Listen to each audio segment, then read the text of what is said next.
Hi, my name is My-Lien, and this is my final reflective practice portfolio. Art is why I get up in the morning. But my definition ends there, it doesn't seem fair that I'm living for something I can't even define, and there you. So it's this little snippet of music that runs through my head every time I hear the question, what motivates you? Why are you doing this? Music runs through so much of what I do. It drives dance, and I'm a dancer. I'm also an artist and an art teacher. And I have music playing while I paint. Music plays while I write. But beyond this, music, a certain set of music, influences how I think.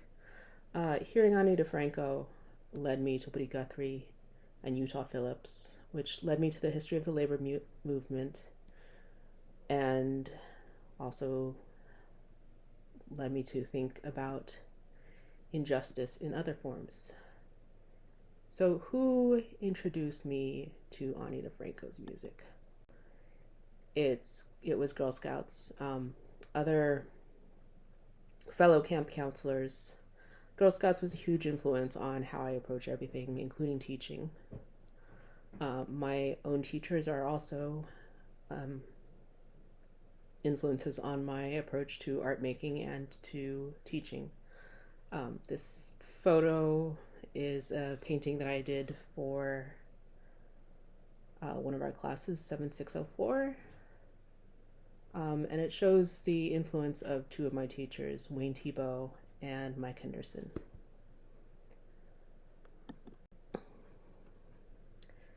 Dance also had a huge impact on how I teach. I found a lot of the confidence it takes to get up in front of a class and adapt my teaching in real time through group improvisational dance. Our dance format is called ITS. It was originally called improvisational tribal style. A lot of us in the fusion belly dance community have been moving away from the word tribal.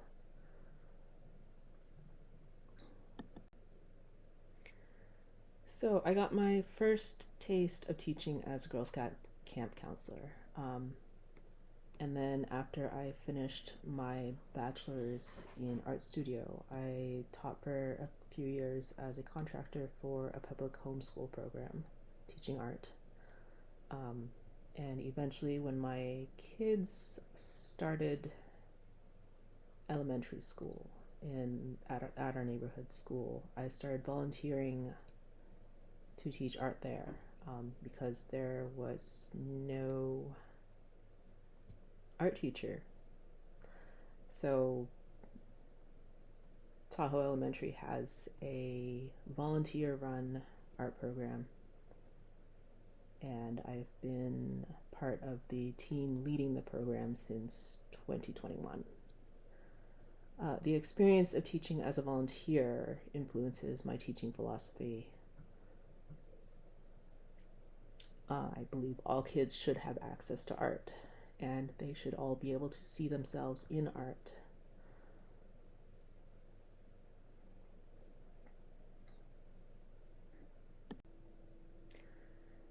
So I came into this online master's in art education program as a volunteer teacher, and I was, in the short term, looking to improve the elementary school art program. So for my curated reading list, it reflects my approach. I was approaching class readings with the following questions. What is it we should be teaching? Why should I make these curricular choices? And how should we be teaching art? And a lot of this is because at the same time as I was taking all these classes, we relaunched the art program. I was in charge of the curriculum for the 2021-22 school year. And then this past school year, we've been doing it in a more collaborative manner.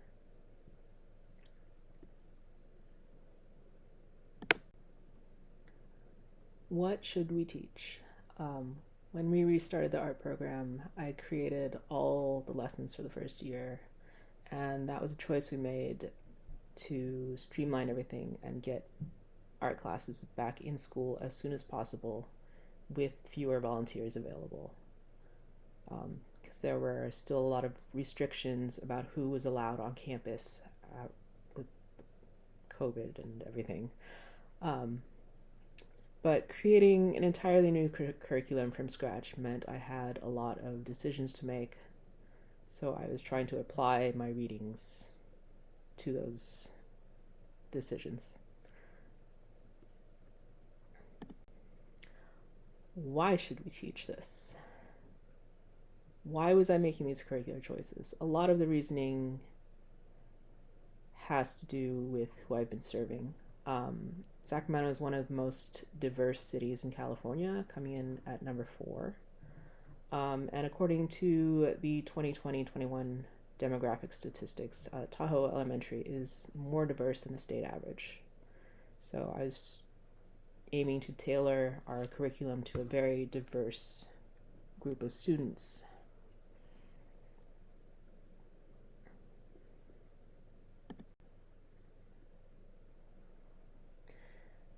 And how should we teach this? How can we get art education to underserved students? How should we be teaching? These sound like two separate questions, but for me, they're intertwined. So some of the reading in this section addresses the practical aspects of teaching, while others are more about access.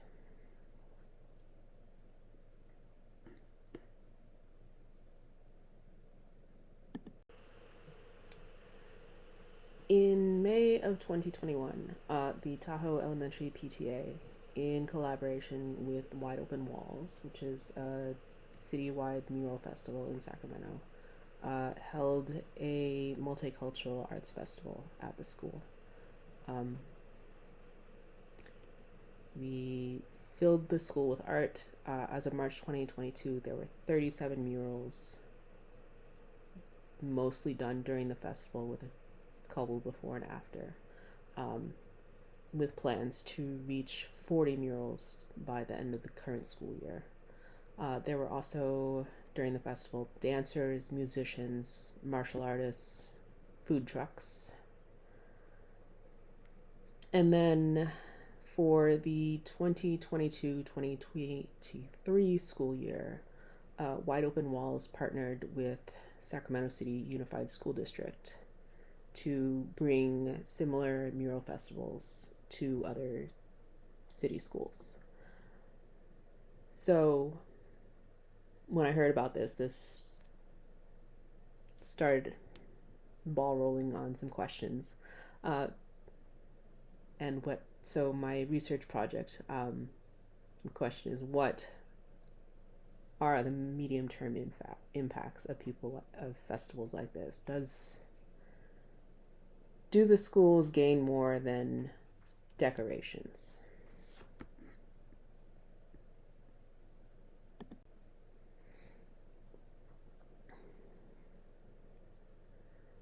In my literature review, I came up with 3 separate themes, which I will be also going over in a later section.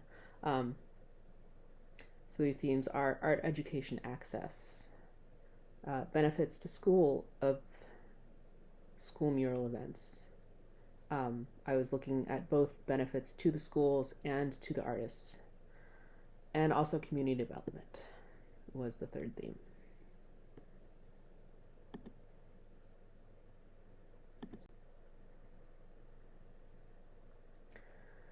So, methodology and methods. My approach to curriculum and research comes through a critical theory paradigm. Access to arts education is an equity issue. So, I conducted this case study in part because I wanted to know if the Wide Open Walls uplifting school events were serving as a step toward equity. I approached this as an instrumental case study. Tahoe Elementary was the first of many schools to be filled with murals, so it seemed like a good example that could be applied to other schools. and methods, I interviewed artists, volunteers, and teachers both in person and over Zoom. Um, and also, I was able to go into the school space and observe the space and walk around and take a look at the murals again.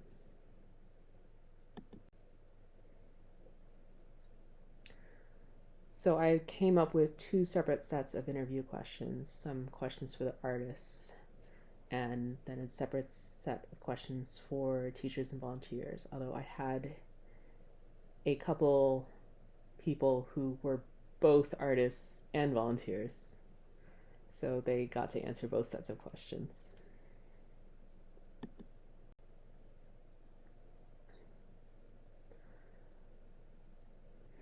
So some of the interview highlights. This is from one of the artists who said that experience was so wonderful because some of the kids would come that weekend and kind of see what was coming, and just seeing their eyes light up and seeing that it was working, which seeing that they were so engaged with it, the art became alive almost.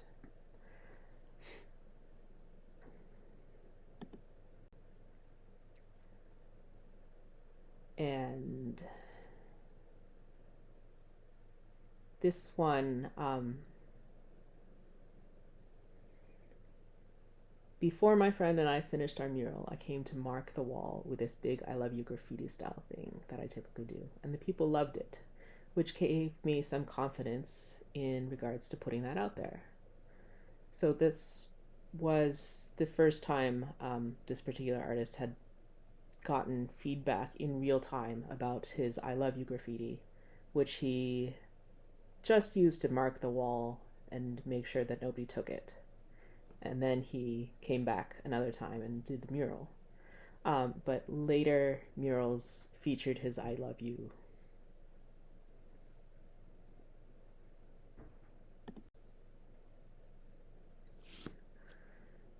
And here are some highlights from my interviews with volunteers and teachers.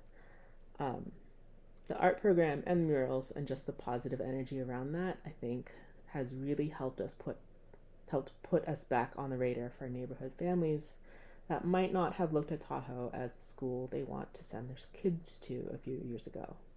And I do feel like it's helped the reputation in the community. And that was Becky. And one of the teachers, Mrs. Burley, said, not every kid's been to an art museum, but our walls are almost like an art museum, so where you can refer back to stuff, and then they have that vested knowledge, so they have something to connect it to in art classes.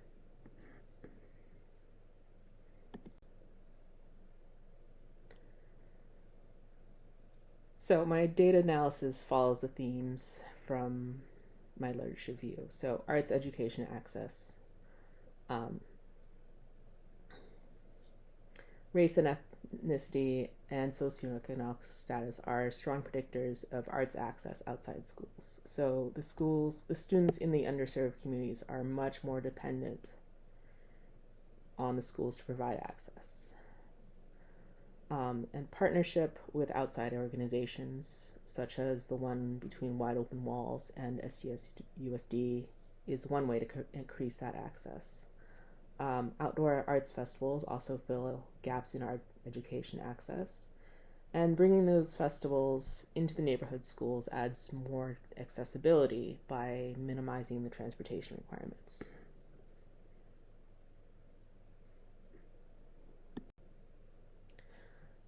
Benefits of the school mural events. One, it facilitates interaction between the artists and the community, so that benefits both the artists and the community. It builds a community of practice among the artists, especially those who come back for other school events. Last year, there was a school mural event almost every month. And art education opportunities. Artists can get together, exchange ideas, learn from each other, and some artists have invited students to assist. Others teach in schools after the mural events. Um, and the murals also bring art education outside the classroom. Instead of only seeing art one day a month, our students are now looking at art every day, talking about it. They share their favorites during class time and connect the lessons to what they see outside. And also, improvement of the school environment has been huge. A lot of these Title I schools have been very run down looking and drab, and a lot of people have called it prison like or institutional. And it's so colorful now. Show you.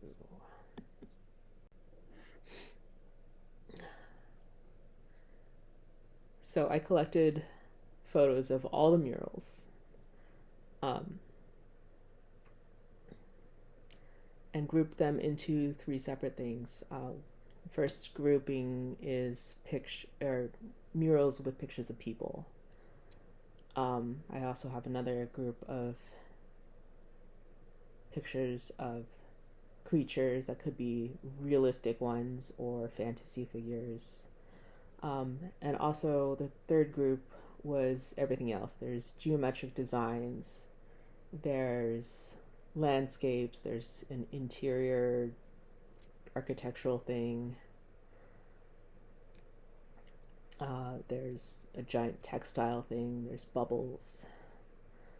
Um, so, a really important feature of the mural collection as a whole is its diversity.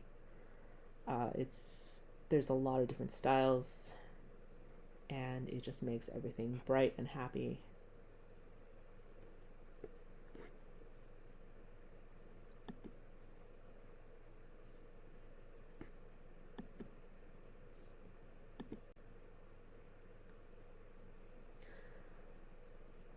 So my last section is community development and also a conclusion to my data analysis. Um, so the community development aspects for the Tahoe Multicultural Arts Festival might be less transferable than the other outcomes I found. It depends on how involved individual school communities and their PTAs or PTOs were in the events. Tahoe's event was organized by the PTA, and we built a lot of relationships in that process. Later events were organized by the school district.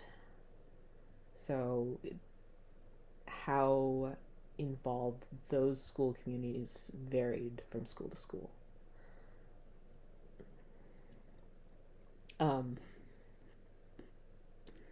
But for Tahoe Elementary, results included increased community engagement and new relationships with local businesses who have gone on to sponsor Jogathon and other school events this past school year.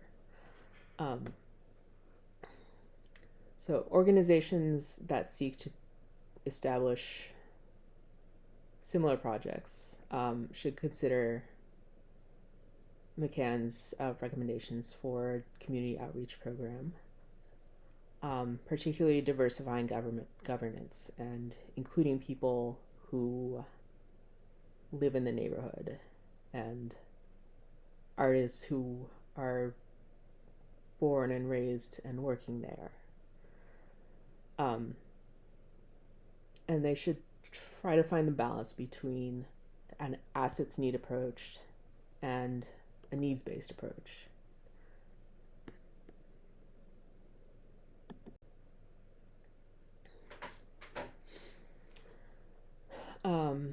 My next section is transformative classes. I had a really hard time choosing from just two, so I'm going to talk about universal design for learning and disability studies, and also critical analysis of multicultural education.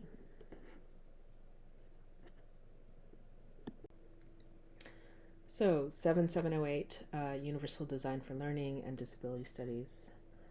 Um, this was a class that impacted my everyday life as well as my teaching projects.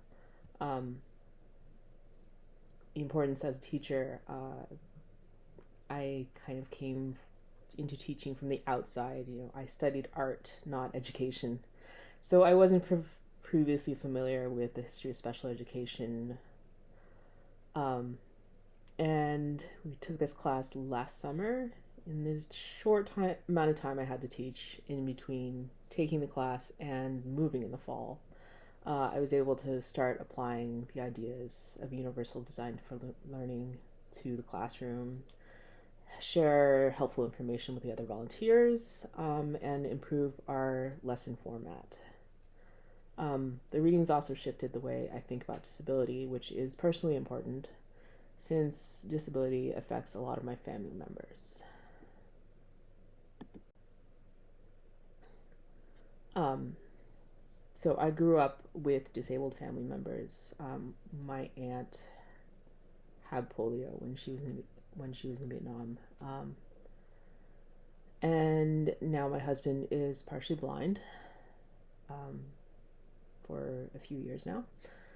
Um, so one of the readings was from Mia Mingus, and she writes about access intimacy, which is a concept that's difficult to define. She said, access intimacy is not charity, resentfulness enacted, intimidation, a humiliating trade for survival, or an ego boost.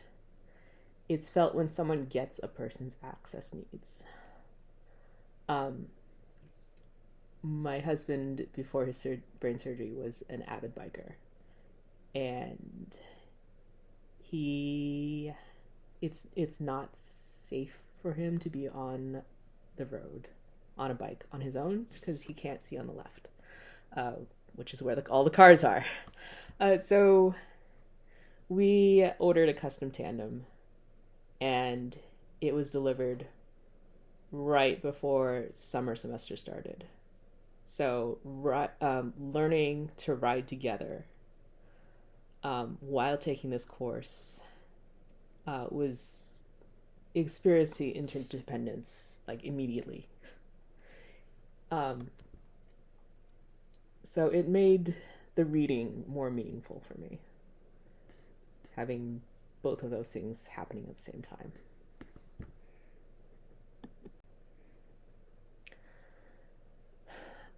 The other transformative class I wanted to talk about is 7767, Critical Analysis of Multicultural Education.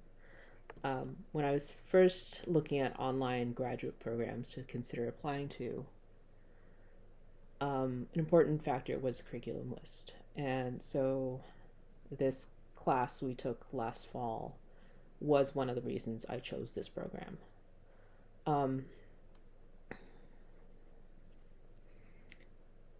The course focuses primarily on race and race relations in the United States and intersectionality and their implications for art education. I am a dancer in a very specific genre of dance, fusion belly dance.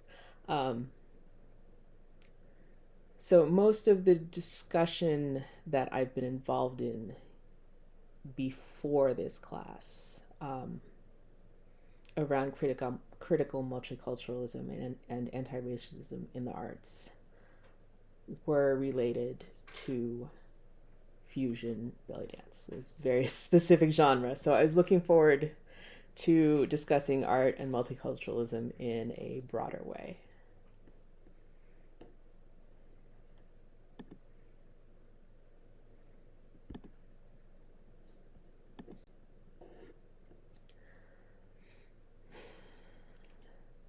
So one of the prompts in our semester-long action research journal was to reflect on the dimensions of multicultural education in our own practices. And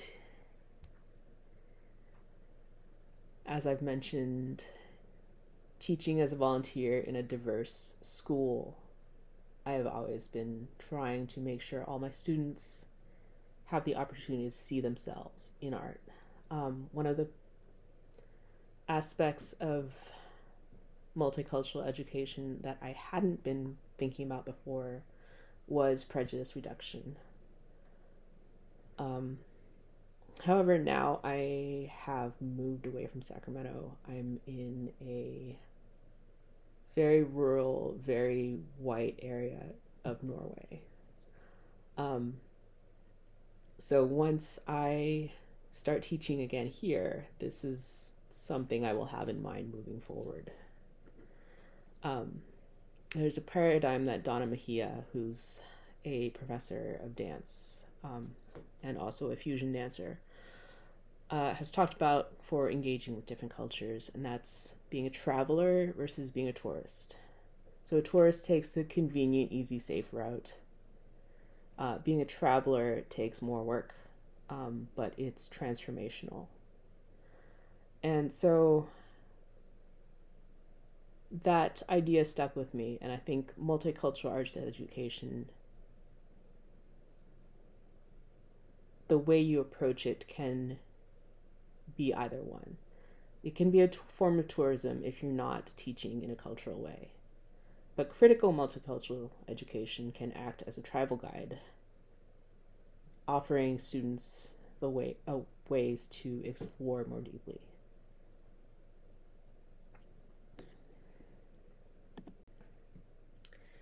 Here's my last section on program reflections. So, critical reflective practice. Thinking about reflective writing and reflecting on reflective writing feels like standing between two mirrors. You can see yourself, you can see behind yourself, and it goes on and on. But it's limited by the size of your frame. My teaching practice has been very limited. I was teaching classes, each class 1 hour or 1.5 hours a month. And then last fall I moved, so I've been just studying and not teaching.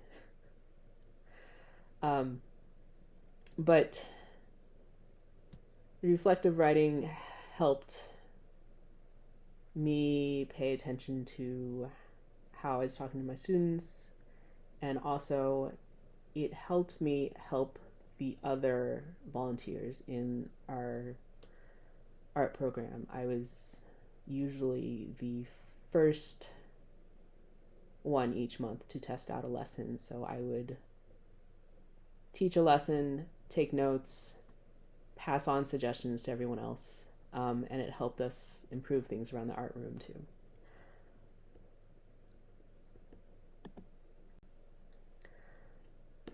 Key changes to practice. The biggest thing is I've moved. So instead of being directly in the classroom, I've been consulting and helping out with the curriculum. But we have a new format for our projected images and for our lesson notes, and those changes are based on UDL. And also, since I'm in a new location, I'll be looking for a new teaching position once I have finished up with this program.